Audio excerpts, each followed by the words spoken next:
ስልጣኔ አላት ተብሎ የሚነገርላት ግብጽ የቅድመ ታሪኳ ብዛም ግልጽ ያልሆነና በአፈ ታሪኮች የተሞላ ነው ሲሉ ዮሐንስ ወልደ ማርያም ከፒተር ፓርሌ በተረጎሙት የዓለም ታሪክ መጽሐፍ ላይ ጠቅሰዋል። በዓለም ላይ የምትታወቅባቸው ፒራሚዶች ሳይቀር ማን እንዳነጻቸው በግልጽ እንደማይታወቅ ጸሐፊ ዮሐንስ ገልጸዋል። ግብጾች በጥንቱ ዘመን የመጀመሪያ ስማቸው ምስር እንደነበር ይነገራል። ግብጽ የሚባለው ስፍራ ከላይኛው ደጋማ ኢትዮጵያ ተነስተው የአባይን ሸለቆ ተከትለው የወረዱ ኢትዮጵያውያን ኩሾች ያለሙት ምድር ሲሆን በደለላማው የአባይ ሸለቆ ላይ በዓለም ተወዳጅ የሆነችውን ምስር የተባለችውን አዝዕር ዘርተው ያጨዱበት ለም ቦታ በመሆኑ የምድሩን ስም ምስር በማለት እንደጠሩትም ጸሐፊ ዮሐንስ ያብራራሉ። ይህንንም ስም ያወጡላት በምድሩ ለምነትና በጥንቱ ዘመን የወንዝ ዳርቻን ተከትሎ በሚመሰረተው የስልጣኔና የከተማ ግንባታ የሚታወቁት ኩሽ ኢትዮጵያውያን ነበሩ። በታላቁ አባይ ወንዝ የተሳሰሩት የሰው ዘር መነሻ የሆነችው ኢትዮጵያና የጥንታዊ ስልጣኔ ባለቤት የሆነችው የግብጽ ታሪካዊ ግንኙነት ረጅም ዘመናትን ያስቆጠረ ለመሆኑ የተለያዩ የታሪክ መዛግብት ያስረዳሉ። የሁለቱ ሀገራት ታሪካዊ ግንኙነት እንደተለያዩ የታሪክ ጸሐፍትና ማስረጃዎች አንጻር ከክርስቶስ ልደት በፊት መጀመሩን እንገነዘባለን። ከክርስቶስ ልደት 3000 ዓመታት በፊት በአባይ ሸለቆ ወይንም ተፋሰስ ውስጥ በተለያዩ የገጠር መንግስታት ይተዳደሩ የነበሩት የተለያየ እምነት፣ ባህል፣ አስተሳሰብ የነበራቸው ህዝቦች በአንድ መንግስት ጥላ ስር እንዲዋሃዱ የአባይ ወይንም የናይል ወንዝ አስተዋጽኦ ማድረጉን በርካታ ጸሐፍት ይስማሙበታል። በአባይ ሸለቆ ይኖሩ የነበሩ ህዝቦች በአንድ ጠንካራ መንግስት መተዳደር ወደ ታችኛው የተፋሰሱ አካባቢ የአሁኗ ግብጽ ጥንታዊ ስልጣኔ ወደ ጀመረበት ጊዜ ወስደናል። በኢትዮጵያና በግብጽ መካከል ታሪካዊ ግንኙነት የጀመረው ከ5000 ዓመት በፊት መሆኑን የታሪክ ድርሳናት ይገልጻሉ። ኢትዮጵያውያን ከግብጻውያን ጋር ስለነበራቸው ግንኙነት ልዩ ጥናት ካደረጉት የታሪክ ተመራማሪዎች መካከል ሄሮዶተስ የተባለው ግሪካዊ አንዱ ፍስሐ ያዜ የ5000 ዓመት የኢትዮጵያ ታሪክ በሚለው መጽሐፍ በጥንት ጊዜ የስልጣኔ መሰረት በሆነው የናይል ተፋሰስ አንድ ጠንካራ መንግስት እንዲቋቋም በተለያዩ ጎሳዎች መካከል ጦርነት ይካሄድ ነበር። እነዚህም ጎሳዎች ነገደ ኩሽ የሚባሉት ኢትዮጵያውያን ነበሩ ሲል ሄሮዶተስን ጠቅሶም ጽፏል። ከዚህ በተጨማሪም ኢትዮጵያውያን ለጥንታዊ የግብጽ ስልጣኔ መሰረት የጣሉ መሆናቸውን ሄሮዶተስ ኢትዮጵያውያን የስልጣኔ እርሾውን ስለሰጧቸው ግብጻውያን የኢትዮጵያ ውለታ አለባቸው ብሎ መጽሐፉንም ጠቅሷል። ኢትዮጵያዊ ተክለ ጻድቅ መኩሪያ የኢትዮጵያ ታሪክ ነብዩ ናፓታ መርዌ አንደኛ በሚለው መጽሐፋቸው የታሪክ አባት የሚባለው ስመጥሮ ሄሮዶተስ ወደ ግብጽ በመሄድ አባይን ከጎበኘ በኋላ መጽሐፉ የታሪክ መጽሐፍ እንዲሁም ዲዮዶር የሚባለው የሮማ ጻፊ ከግብጽ በፊት ስልጡንና ገናና የነበረችው ኢትዮጵያ መሆኗን፣ ህዝቦቿ ደግ፣ እንግዳ ተቀባይ፣ ሰላማዊ፣ በጦርነት ጊዜ ደግሞ ጀግና ጎበዝ መሆናቸውን ጽፏል። ኢትዮጵያ ከፍተኛ ቦታ ላይ የምትገኝ በመሆኗ አባይም ከላይ ከኢትዮጵያ ወደ ግብጽ እየፈሰሰ እንደሚያጠጣት አፈርም እንደሚያቀርብላት ይህን ሁሉ ስልጣኔውንም ለግብጽ መጀመሪያ የሰጠቻት ኢትዮጵያ ነበረች። 17 የኢትዮጵያ ነገስታት ግብጽን በተከታታይ ሲያስተዳድሯት ከቆዩ በኋላ ግን ግብጽ ከኢትዮጵያ ያገኘችውን ስልጣኔ ይበልጥ አስፋፍታ እንደገና የ18ኛውና 19ኛው ነግሰው ኢትዮጵያን መልሰው እንደገሱ ከዚያም ወዲህ ደግሞ ኢትዮጵያኖች አይለው እንደገና ግብጽን ይዘው የ25ኛውን ስርወ መንግስት መስርተው እንደገሱ ተጽፏል በማለት ይገልጻል። አንዳንድ እንደ ፍሬድሪክ ቲቦልት ያሉ የታሪክ ጸሐፍት ደግሞ ኩሽ ኢትዮጵያውያን የሚለውን ጥቁር ኑቢያንስ ናቸው ይላሉ። የሆነ ሆኖ ግን እነዚህ ህዝቦች በግብጽ ጠንካራ መንግስት መስርተው ይገዙ እንደነበር ይጠቅሳሉ። ይህንን የሚያደረጉት በመተባበር የአባይ ውሃ ሙላት የሚያስከትለውን ጥፋት ለመከላከልና ወንዙ በሚያመጣው አፈር እህል ለማብቀል ነበር። በወቅቱ በወንዙ ውሃ ጥልቀት መጠንም ግብር ይከፈልም ነበር። የወንዙ ውሃ ከፍታ በጨመረ መጠን የበለጠ አፈር ስለሚያመጣ የምርት ጭማሪ ይኖራል። የሚከፈለው የግብር መጠንም በዚያው ልክ ያድግ እንደነበር ተገልጿል። ግብጾች ከጥንት ጀምሮ አባይን ከነደለሉ በላይኛው የተፋሰሱ ክፍል ለሚገኙት ኢትዮጵያውያን ፈጣሪ ስለለገሳቸው የአበሾችን እንቅስቃሴና እርምጃ ከዘመን ወደ ዘመን በጥንቃቄ ሲከታተሉት ቆይተዋል።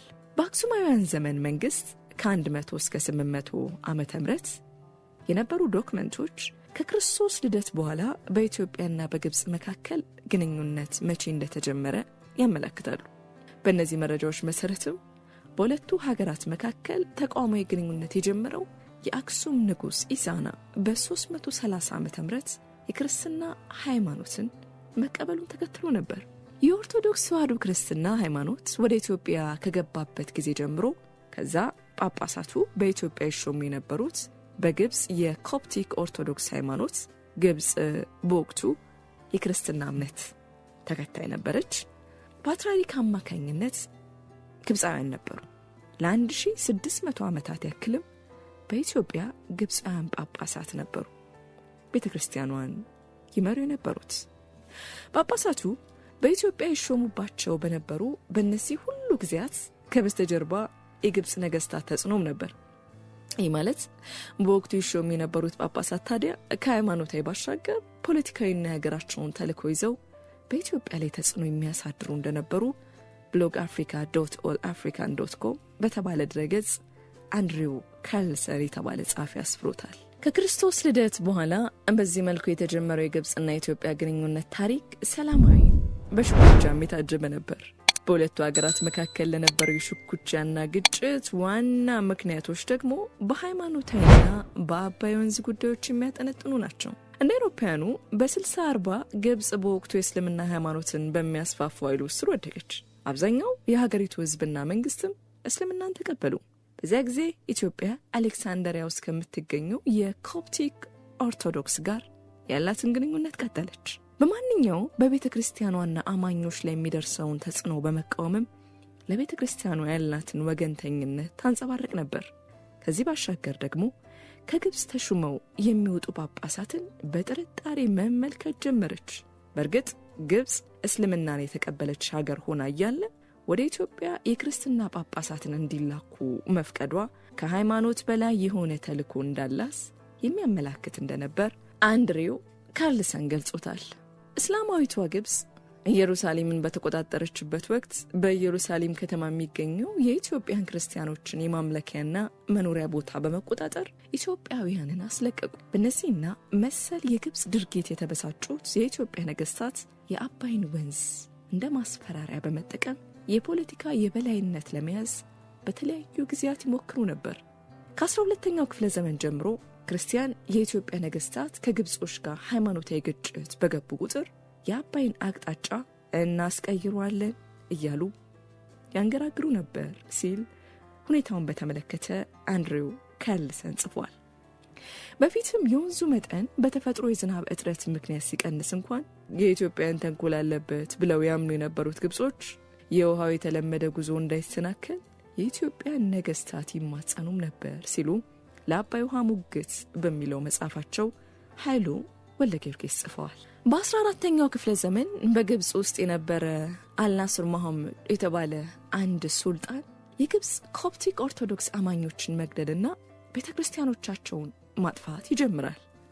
ይህ ድርጊት ያስቆጣቸው አጼ አምደ ጽዮን በ1321 ወደ ካይሮ መልእክተኛ ልከው ሱልጣኑ በክርስቲያኖች ላይ የሚያደርሱትን በደል እንዲያቆሙ ካልሆነ ግን የአባይን አቅጣጫ በማስቀየር የግብጽን ህዝብ ለችግር እንደሚዳርጉ ማስጠንቀቃቸውን ዶክተር ዳንኤል ክንዴ የተባሉ የታሪክ ምሁር ጽፈዋል። ቀጥሎ አጼ ዘርዓ ያዕቆብ የግብጽ መንግስት በቁጥር አናሳ በመሆኑ የግብጽ ክርስቲያኖች ላይ ያደርስ የነበረውን ግፍና ጭቆና በተደጋጋሚ ያሰማሉ።